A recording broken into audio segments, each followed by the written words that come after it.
mentioned before by Lace, where she said that, you know what, they're starting a lot here on the defensive side. You're pulling out a composition with the Clove on top of that to add the extra speed, the boost, and also utility combination to really try to be aggressive to clear out sites. So I'm expecting for this to be a very fast-paced half on the attack side, or at least on the first half of this series between KRLY and for NV FlyQuest. So it's a nice little start. It's also, Lemon Kiwi, nice to see, you know, Jazzikins back on a raise. It just brings back to the old days when she just first started with Magical, when she was like the all-star up-and-comer duelist, and now she has an opportunity to show that again. It's been so cool to see like the different approaches that different teams have had. Like some of the teams, like Jazzikins' team, she said that they had like one scrim before they traveled, and a lot of the teams are just trying to keep it simple and almost falling back to a rankers or their ranked style, which it kind of is what I'm seeing out of this Clove. But we'll get to kick off this pistol now with NV FlyQuest dogging up through showers, the Clove from Poppin looking through main, and we're really not wasting any time getting some presence here on the sites, getting the attention of Benji. Backing away though is Joe on the angle. Mephisto, they're trying to surround NV FlyQuest. A beautiful double kill though comes out of Exter, and this is his signature agent, so I'm excited to see him shine. And jumping on in is his duo, of course, Poppin on cleanup duty. This is almost looking flawless for NV FlyQuest. Even Monch, no chance there on the 3 versus 1. Very well executed for NV FlyQuest for that pistol round. You're seeing the wall that's being thrown here, another old school wall that kind of splits out the A site so that you can really try to scale up a little bit better on your shower side and pop on that spot. And when you have that insert of Thea into Hookah and she notices no pressure, if you're losing some of those fights, you could eventually TP back forward and gain space on that B side. So lots of layers on how they wanted to execute on their side, but there was just no reply coming through on how KRLY, I'm going to call them KRLY, we're setting up here on the A-side defense. That said, though, it's something that's going to be thought of from that pistol round. They're definitely going to see the aggression and the death balls that are coming out here from NV FlyQuest. But this time around is just trying to get orb map control on that eco round for KRLY. These early runs are so fast out of NV FlyQuest. You could tell that how much of a difference that 24 hours made from yesterday to today, and just the double swing, but Thea isolates one. The pistol, not enough to do too much damage to Thea. The headshot also not enough, but NV FlyQuest, you could tell they've really been able to sync up on this more aggressive play style. I was wondering how that mix of players was going to go when you have these more soft-spoken GC players with kind of the crazy ranked style of Poppin and Exter. It's been cool to see. Yeah, this is why also you're seeing this Yoru and Sky for this composition to play around, you know, not only Poppin with the smokes, but the counters against the other defensive smokes that can be thrown. When you're thinking about how Bind kind of evolved and how you're playing your defense to try to prevent your enemies from flooding through on that B side, there's been even a lot of attack side smokes that are being thrown just at the entrance of the octagon, so you can really flood into that site. So being able to have double flashes and then the dive from the raise too. So there is definitely, you know, a lot of synergy that needs to be on point for these type of execution and explosive executions to happen. And so far, at least in the first 2 rounds that we've noticed here, even though the second one's an anti-eco from FlyQuest NV, it looks quite clean in terms of that synergy.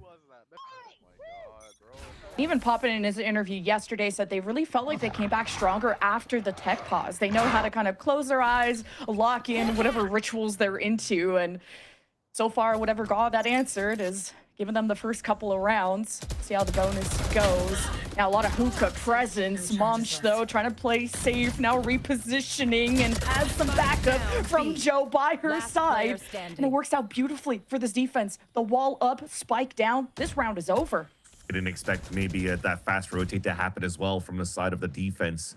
By getting that first pick and catching one out of position, they thought they had a timing, and then unfortunately, you just saw Poppin run through and kind of give his life away when he couldn't really be there with the team to smoke out so they could move in as a group. Exter was still a little bit too far behind towards Hookah to go for the instant trade, so it makes it very easy for KRLY to really hold this B-side defense. A decent bonus round, though. You still did some good damage, forcing 2 weapons out of the defenders in this round. But overall, if you're looking at how even the anti-eco and everything came through here for the side of the attack, you are getting pretty close here to ultimates. I think we're 1 away from Poppin as this Clove. Jazzykins was able to farm a few with that bucket before, so I think she's like halfway or a little halfway. So there's an opportunity here to work towards those extremities and back to the piss around exec. But this time, though, it's a flash instead of a dog. You are trying to go a lot more quickly into the area. You're forcing out util, and look how already Mephisto has to play soft side on A. Yeah, just seeing if someone was going to be tucked in with that dog, and this is very reminiscent of how that initial pistol started. And the FlyQuest just have to check that left corner, but Mephisto still with the early swing surprises NV FlyQuest. Poppin will be back in the picture, depending on how that ult goes. At least trying to scout through U-Haul. Does reveal Benji with the judge, something NV FlyQuest have to be careful of how they handle and how they approach it, but Thea keeps her distance and keeps focused. Now NV FlyQuest have set up a perimeter. Michaela and Munch have to break it apart from both sides of the map. Munch is traded some information for Michaela to work with, but what is feeling like a very impossible crossfire to walk into. 1v3. Around the corner, Ev will get a glimpse, and that's all she needed. Very difficult there, even for the defense to get the rotate from that B side over to A. You did play soft side towards the A side. You were being pressured so much, yet you're still forced in a hand to try to make a play. But both of the players on the side of KRLY had to individually hold showers and short at the same time. So you were kind of getting overpowered at that point. And you saw after the orb control, there was still so much util available. Look at that flash that comes through from the top of the window of the showers, so that it actually really helps the teammates scale outside of the showers with the Viper wall, so they could just isolate bench and an immediate left side. It's just very well done for them to go this to do this micro scaling on the attack side, where again I feel that even when Lace was saying that they've been cooking, they've been practicing, it almost feels like they were really working hard to try to win this tournament here for the Spotlight Series in Americas. Yeah, and the expectations were very different for this KRLY team when you have pieces of 3 teams, but man, they surprised us so much. I would say even that upset against that SRG Winthrop squad and Exter, First Blood, that's what he's known for, the openers, and man, they are cracking this defense open like an egg. But Munch is always good for one, lurking around from behind, and it is really shaking things up. What looked like a smooth sailing offense right into B. Now Benji, this is very doable, but needed to hit that first shot. Even the Seekers are gonna come out, and that window has closed for Benji's possible comeback. Yeah, and the respect given at least for that 2 versus 1. You know that one of them's the outlaw, the other one's low in HP. You have to go for the Seekers to find the last enemy, and then you can guarantee that trade. Thankfully, both of them even stayed alive on top of that at the cost of that Seekers in an anti-eco, but you'll take those rounds. You wanted to have a 12-0 start that was mentioned by Lace. They've already lost that goal, but at least an 11-1 with how they've been dominant for the rest since they're at even money and the anti-ecos. They've been pretty decent right now for the side of the attack. That already forces out the timeout from KRLY, which to underline the point that you mentioned before, pieces coming from 3 different organizations going in now under one roof. And you know, yes, it is going to take a lot of time for them to really try to adjust and work together. But look who they have as a coach, Adam, somebody who's meddled and has such a good history throughout Americas under that crew banner, but also through the roster of the players that are sitting behind the benches. They all have great firepower here for the team. So now you have that great leadership. You have a chance to really fight back in this game. And I like what Alexis said on the desk yesterday, that Munch was the rookie to look out for, one of the best rookies going into GCC. And I'm already seeing how fluid she is around the map, working with Mephisto on that flank. Like, they got a lot of kills done with what seemed to be already a done round. And they were so quick on the flank before the offense had even jumped out the window. So I'm really liking how quickly Munch has been able to adapt to Mephisto and follow along with the calls going on. That's the thing, though. They're doing some good work on the flanks, but they're losing their teammates too early inside the site. So after this timeout, we'll have to see if they want to be aggressive on the extremities, but when they're actually getting pressure, you have to play a little bit more soft. And you already see, look at how that Yoru's already falling back towards that spawn. The Brimstone's already faking and rotating over towards that B site. I'm talking about a fake because it's a fake by Envy, but you're definitely seeing that KRLY are actually giving a little bit more respect here on that aggression from Envy, and they want to try to fight black as a group. Oh, that silence, the calm before the storm, and both showstoppers exchange. I like that KRLY were giving more pushback, forcing NV FlyQuest to invest more and more, including the clone, the Boombot, whatever else it is. But Benji Benji is a menace in the shadows, getting away with a double kill before Thea hunts it down. NVFlyQuest can only rely now on Thea. Spike in hand could teleport out, but who would await her is Zhou, and she doesn't know what could await her on the other side. But Thea has blossomed so much as that young player who was scouted so long before, now that confident caller, NVFlyQuest trusting in her and what she believes to be possible. But Michaela, what a shot. Yeah, nice little 1v1 there to end it out, and didn't even need some support to really hold out that site. Michaela is somebody who's been very, very vocal for the team on the side of crew as well when they were having to run towards that GCC and at Lowell Park.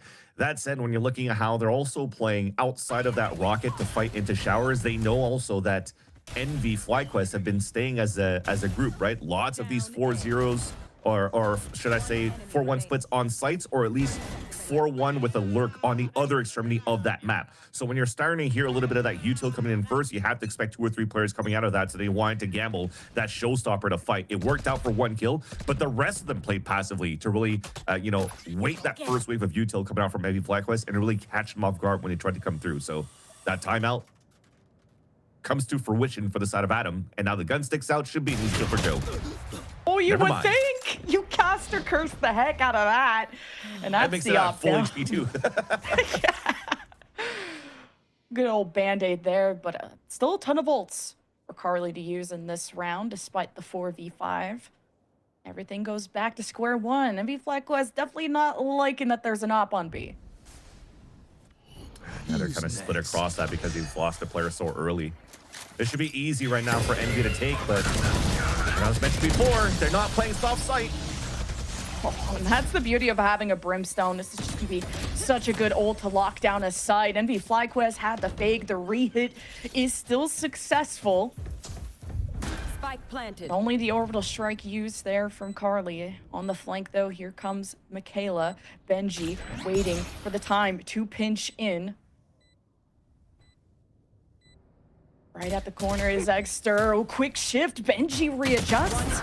This is good, but you need to see Michaela have an impact here, and tough to dance against popping like that. 5-2 now for NVFlyQuest. I could still see that the setup was quite decent in what they were trying to do there for the side of KRLY towards that B site. Because you're trying to play into this crossfire setup and also being in range, at least from the A side, to support with the orbital strike, to have your opponent scrambling a little bit on the executions, you could just try to pick them off guard.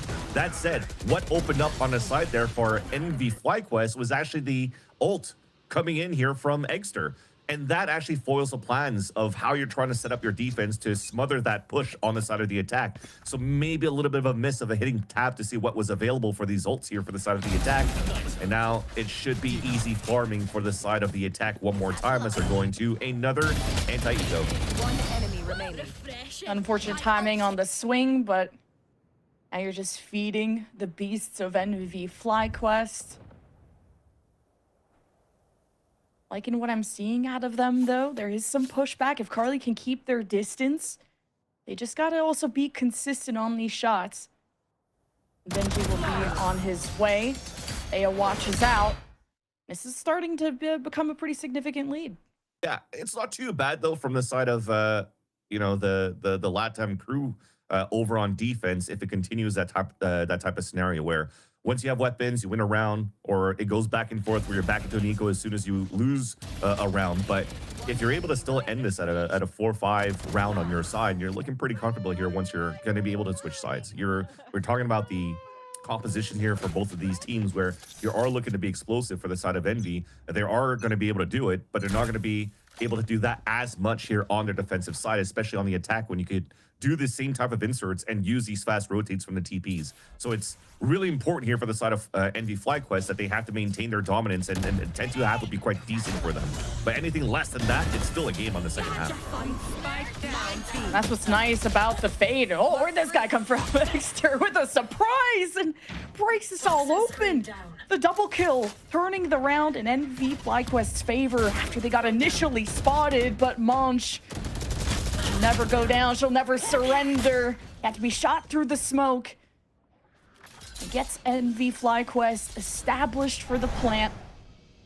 Joe Spike planted. be maybe trying to save the op with the low credits that they have, while Benji looks to do damage, get closer to that orbital strike. I still like the exit, and that's that rank play style of you know, the rankers of Exter and Poppin. Even though Poppin got caught off guard, when they go for the timing of him popping his ult from the Not Dead Yet on that Clove, and he still set a TP to play that little corner that's usually supposed to be set for a defender side of the defense, and Exter still gets a kill out of that because of the info they get from the ult from Poppin that just pops him on the radar. So that's a nice little exec to punish back on what should have been an earlier advantage on the side of KRLY on that B site. Now you're forcing the last two players to save, and now you're also showing your hand that you're opping now within the next round. And NV FlyQuest, they have that utility to be able to push them up that line and not really get and give good value for Joe on the operator for another round.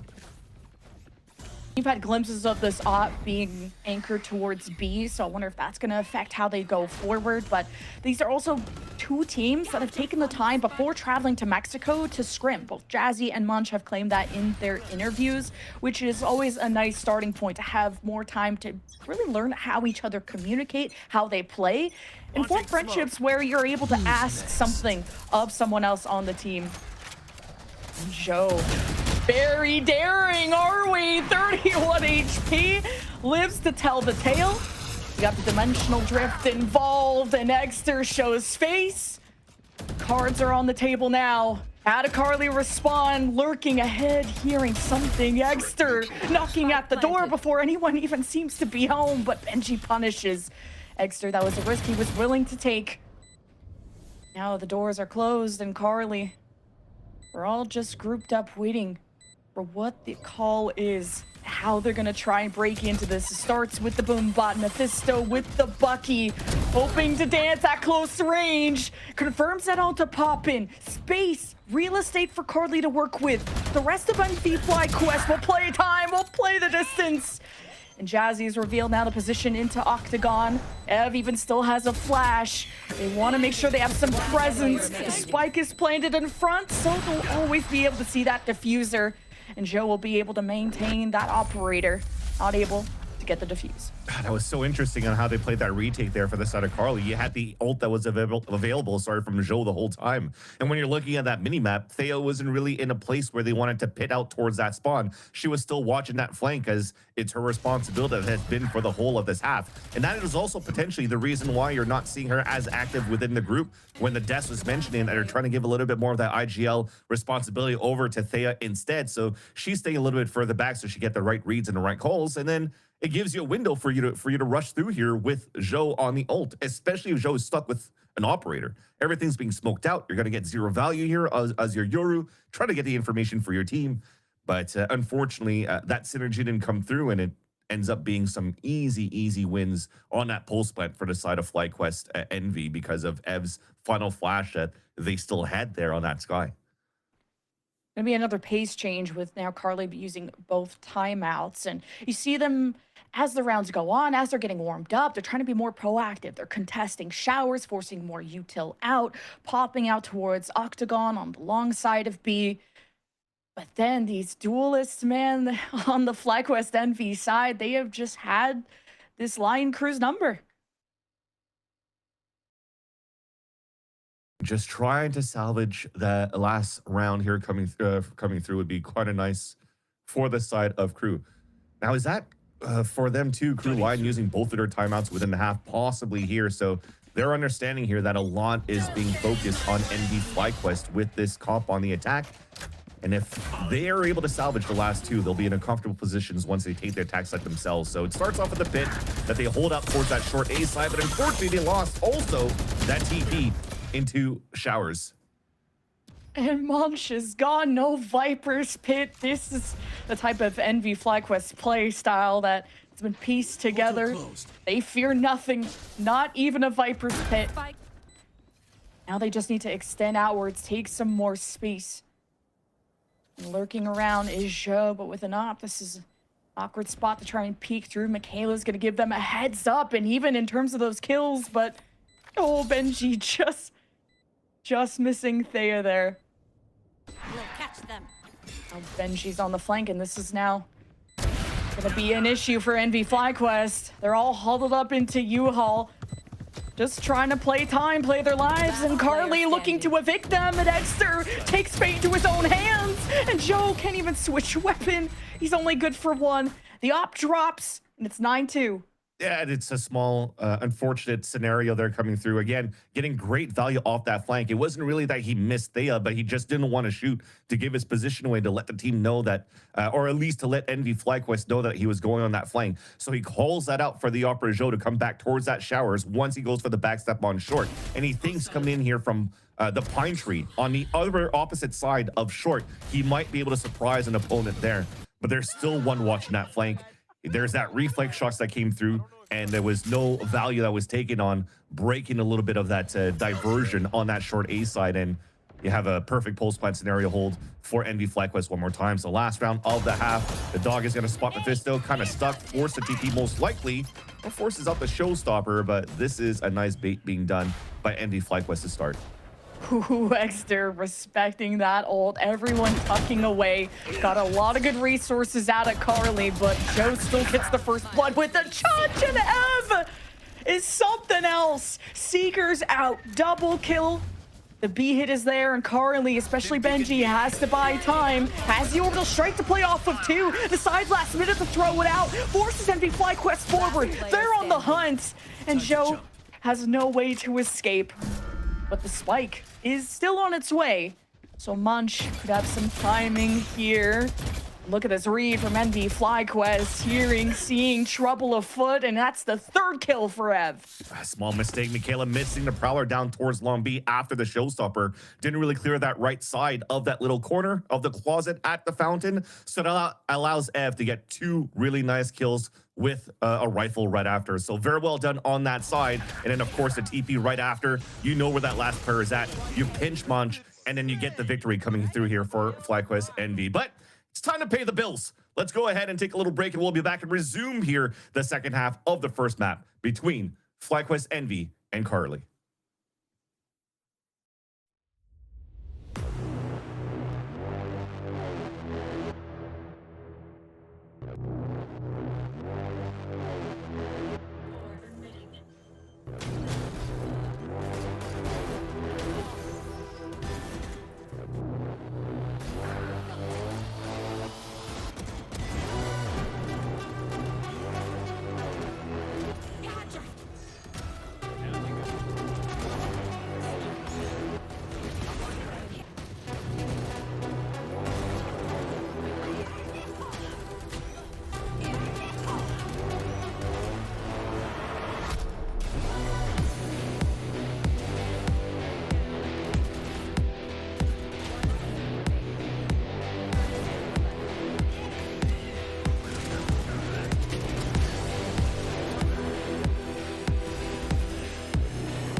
(10-2) for NVFlyQuest at the half. Remember, guys, this was the closest match yesterday in the group stage. 13-11 for FlyQuest NV on split, by the way, without running initiators. So you knew like this team is capable of running anything and doing anything. And man, they have leveled up today. Agreed. We're looking back at the veto process of this series, because I was predicting going through this game that it was KRLY that was going to get this series win, because somehow you would try to get Pearl going into the series. It gets banned out on that point for NVFlyQuest, but Haven is still a very strong map for the Latin side. So they still have an advantage right over here to potentially bring this to that third map of split where you'll have that revenge potential. Oh my God, Jazzy front and center back into her duelist shoes. Man, and she is not budging. There is no stopping her in showers. KRLY got to take a different route, a fork in the road. Now trying to make it very difficult to traverse, but Monch, oh my god, the third, even when her teammates try to take her kill. Now that's a round I was not expecting. From a 5 versus 3 to now we're all even. Ev's in trouble though. 2 in showers. Benji 1 shot away from falling. And KRLY now have to re-clear elsewhere in this. They got time to do it, but Poppin could be on the chase to cut them off. Toxins going up. You're gonna hear all of this though, and the rotate from Poppin. So it will be easy. I think you're trying to cut it knife out at the same time, but also just going to have to wait for Ev to meet up with Poppin so they can really get that timing through. Oof. Advantage is back for Envy. Now KRLY One enemy being as careful as they can, but not careful enough. NVFlyQuest, good rotations. Monch under pressure. NVFlyQuest kick off the pistol and now make this an uphill battle for KRLY to get back in. It was so winnable for KRLY in the first place, though. You did mention a 3 versus 5 that it was a great defensive hold at the very beginning for Jazzykins, but then suddenly the shots just went cold on their side, and then, you know, the side of Crew and Line, they had a chance to really fight back at that point. But until you have no more smokes for the Brimstone, you're thunder footing into the site. Easy for these picks to come through for Poppin when he's already cut the rotation through. So very nice piss around, convert it now for the side of NVFlyQuest, and they'll be in a good spot to continue forward now. And that gives it a chance now to listen in to NVFlyQuest to try to play this anti-eco. One HP raise. Can't see. One HP raise. Volleying close Shower. people. Out, all shower. Bingo, all shower. Bingo, One HP bingo. raise, one HP. So good, dude. Spike down. Oh my god. You are feeling it, Mr. Krabs. Holy shit. Hi, Outlaw. My match MVP might be up for grabs. Oh my god. Well, if you enjoyed 5 seconds of comms after how lightning fast that round was, oh my god, it's so wholesome. It also makes me laugh because of the bingo call. Because when I play in a 5-stack with my friends, they're like, what the hell is bingo? What does that mean? And bingo apparently came out from like the pro scene over of like the pro 10-mans in Europe, where G2 were like just plugging out there, playing the 10-mans, and then to realize that the bingo call is when you've noticed the position of all of the single players, so you don't have, like, you can start calling for the rotates and whatnot, you know what I mean? So very cool that that happens still now going into the tier 2. Well, we're about to go into Map 2? the next map very soon, because, man, FlyQuest Envy have hit the jackpot. This is decimation. Was not expecting from a 13-11 scoreline between these two teams to a 13-2. After KRLY used both timeouts in that first half, just were unable to put a stop to, well, the run it down style of NVFlyQuest. Especially when NVFlyQuest had a very slow start yesterday, not having the best of successes on Pearl. I think they played it twice and unfortunately fell through on both of those maps out of the 3 games that they played.